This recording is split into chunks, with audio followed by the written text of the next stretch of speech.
a lot of kinds of work can just be done anywhere in the world as long as you have like an internet connection, right? So What do you do for work? I'm a lawyer. Oh shit, okay. Yeah, which is a career that usually isn't very remote friendly, but Right. I've somehow ended up at a firm that's like only remote. Damn. What Like kind we of law do you still do? employment law. You can do all your work remotely? Like, do you have to be in Yeah. trial when you defend people? Or So the cool thing with that is like even like court hearings and stuff tend to be via Zoom nowadays. Yeah. The only time you'd really need to go in person, at least in my area of law, is for trials, but it very rarely ever goes to trial. What made you start, like, say, traveling and working? Like, what, at first, was it just, hey, I'm going to go on vacation, and what do you know, I can work on vacation? Or was it just like, I'm going to really work remotely for, like, say, for example, financial reasons, like to save? Or Yeah. what was the main reason for you to kind of travel and work? I mean, the main reason for me is I just like love traveling. I've always really loved it. Right. Like I was mentioning, when I went to Singapore, I did a year-long exchange there. Right. The when I was exchange in was law for your school. program, right? Yeah, but yeah, it was officially for law school. So I did my entire last year then. I just like traveled all around Southeast Asia. Right. And then before that, I had done like a bunch of Euro trips. I'd like traveled to South America, a bunch of other places. So I've always just like really loved travel. Right. And then with this job, I didn't even necessarily seek out a remote job specifically, but it ended up just kind of falling in my lap. And Why Colombia? Colombia, I've always wanted to go. I actually had a big trip planned there in April 2020, like a 6-week backpacking trip. And then obviously COVID happened then, so I couldn't go. And you're going for 5 months, you said? For 5 months, yeah.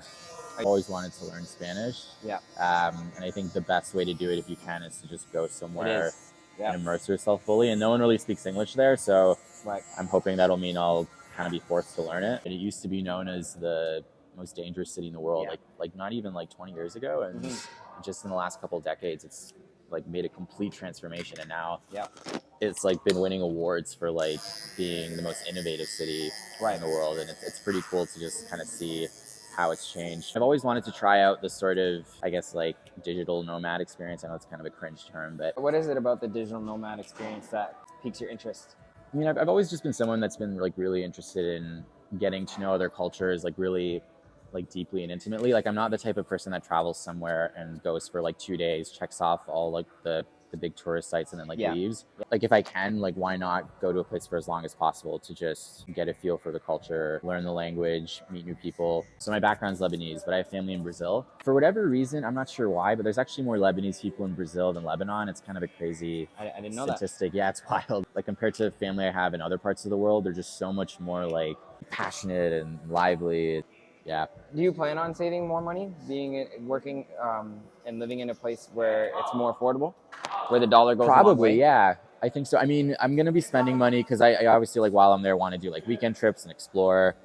So it's not like one of your goals. Your goal isn't to go there to change your lifestyle financially. No, that's definitely more so not. Just to kind life of like experience for sure. Quench your thirst of life experiences. 100%, yeah. Like I know obviously being financially fiscal is important and whatnot, but like money will always be there, right? But I feel like now at this point in my life, while I have a remote job especially, like it's just important. I never thought it'd be possible, especially like as a lawyer, to be able to be a remote worker. I thought you'd have to be like a software engineer or a coder or some shit. So I never kind of set that expectation for myself because I just didn't think it was realistic. You saw what you had, and then you looked at the opportunities that were presented, and you just capitalized on them. Like 5 months in Colombia, I'm not married, I don't have kids, I don't have any responsibilities. Like I think now is the time to do it.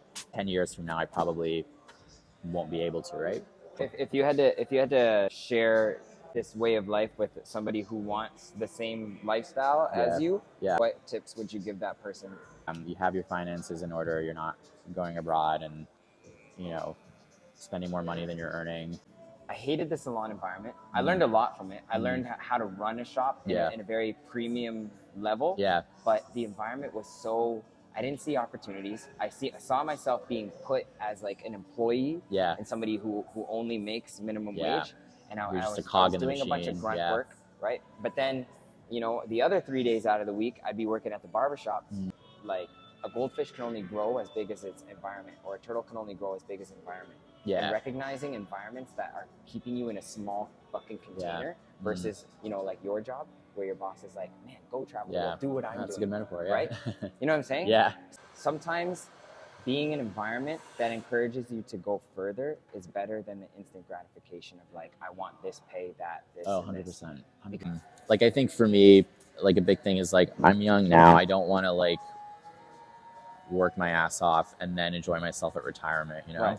Like, I hate that mentality where it's like, work hard now and then, you know, retire. And then we're going to be 65. What, like, I don't know. Am I going to go like hike mountains at that age? Am I going to, you know, do the things? And you don't know, man. Life could be over in a fucking... And yeah, and that too. Like, you never know what tomorrow's going to bring, right? Yeah.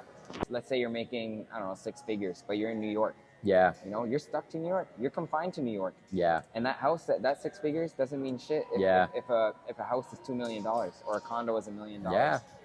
What would you say is like some of the challenges for traveling the way that you do? Because I travel alone, it can occasionally get a little lonely. Yeah. Especially if I'm in a part of the world where there's not many other tourists or English speakers. Yeah. What do you do to combat that? I mean, I think over the years I've just developed like an ability to just kind of enjoy my own company, honestly. Plus there's like dating apps, right? There's dating apps, yeah. I mean, yeah, depending on the country, even those could be difficult, like if you don't speak the same language. Like when I was in China, I was there for 6 weeks. Yeah. And I spent most of it not in like Beijing or Shanghai. It was like kind of out in the middle of nowhere in the countryside. Really? Yeah, like I just wanted to go see like real China, right? Right. Which was amazing, like one of the coolest experiences ever. But there was probably like a month-long period where I never spoke English to anyone. Yeah. And I could kind of feel myself going crazy.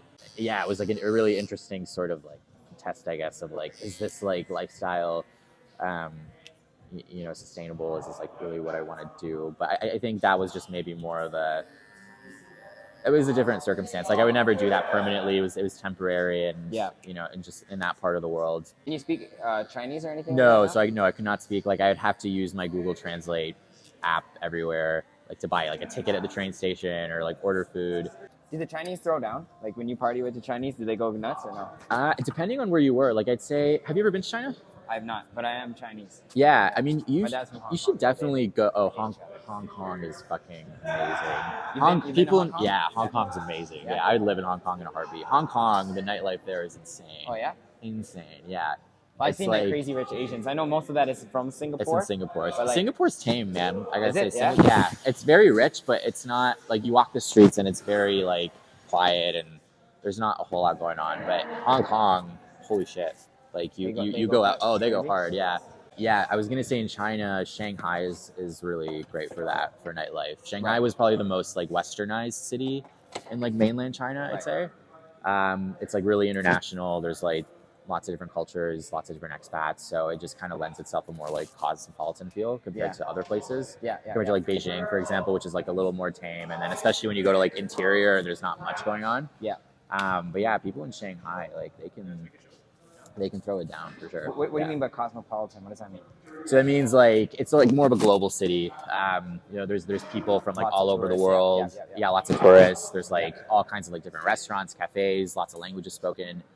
So you know, I consider like Toronto cosmopolitan city in that regard. Whereas, if you go to like I don't know, some random big city in China, like Chongqing, China, for example, which has 30 million people. It's huge. I thought you were just saying a random. No. Racist Chinese city, Chongqing. I don't know if you go to fucking Chongqing City or some shit. Google it. It's a real city. It's called Chongqing. I was not being racist. But it has 30 million people, which is kind of crazy because most people haven't heard of it. But it's a huge city. But there's like no like identifiable like international presence whatsoever. So they're all locked down. That's why. Yeah. They're prisoners of their government. Yeah, basically. That's so fucked up. Yeah. Are they still locked down there? I think so. Yeah. That's wild. You must have went a long time ago. I went in 2019, so right before, like summer 2019. Yeah, so right before it all went down. But no, that said, like China was like what I liked about it is that it's unlike any other place in the world. What do you usually travel for? Me personally, when I travel, like to meet other people and socialize, party. Yeah. But I also, that's a big part of it. Like I could do that at a resort. Do you know what I mean? But so the reason why I like to do that in other countries is, like you said, to experience the culture, but also see the difference in architecture, the food. Exactly. And I love to go on excursions. I love like nature and hikes and fucking like, let me jump off a cliff. When I went to Colombia, we 100%. Did paragliding and shit. Yeah. That's popular in Medellin, right? Yeah. So what do you go for? I think in general, traveling is always a great way to just learn about new cultures, expand your horizons. And there's just so many things I've learned traveling that I could never learn doing anywhere else. So say, for example, in Colombia, what do you think the first things on your list will be as soon as you touch down? Aside from like the moving in aspect, like what do you think would be the first thing that you do when you get to Colombia? Well, I think since Colombia is going to be like a really long, because I'm like living there essentially, not even like traveling there. I think since I'm living there and I'm going to be staying put for a while, just trying to make an effort to like meet locals. So, I mean, like you said, using the apps, that's one way. Right. There's like different like online Facebook groups with like different expats that I could use. Other tourists. And so just trying to create like a local community of some sort. Yeah. Because like I love being alone, but for 5 months, that's not sustainable. Right. Well, that's pretty cool because Colombia is sick. Yeah, I'm excited. Now I have a buddy in Colombia, so if I ever come visit there in the next let me 5 know. months. I've got tons of pictures. Yeah, I do a lot of photography when I travel, so yeah, I'd be happy to send it over. Just remind me. Yeah, I mean, as a barber too, you probably meet so many interesting people, right? And you are like a big people person now because of that. So why not? I know a female mother of 2 who's a nuclear engineer who travels the world and works on fucking nuclear power plants. That's really cool. You know what I mean? Like who the fuck knows people like that? Yeah. At those plants, they're fully armored with like freaking I bet, automatic machine guns and everything. Yeah, because if anything goes wrong at a nuclear power plant, it's like one of the Chernobyl. biggest terrorist threats. Yeah. That's a title right there. Yeah. This lawyer works remotely and travels the world whenever he wants. Yeah. Keep me updated if you end up like posting. I will do. Anything. Awesome. You're all set. You're already paid for and everything, right? Yeah. All right. If I don't see you, man, take care. Safe travels. Sure, yeah. Thanks for the interview. I can give you my Insta handle. Yes.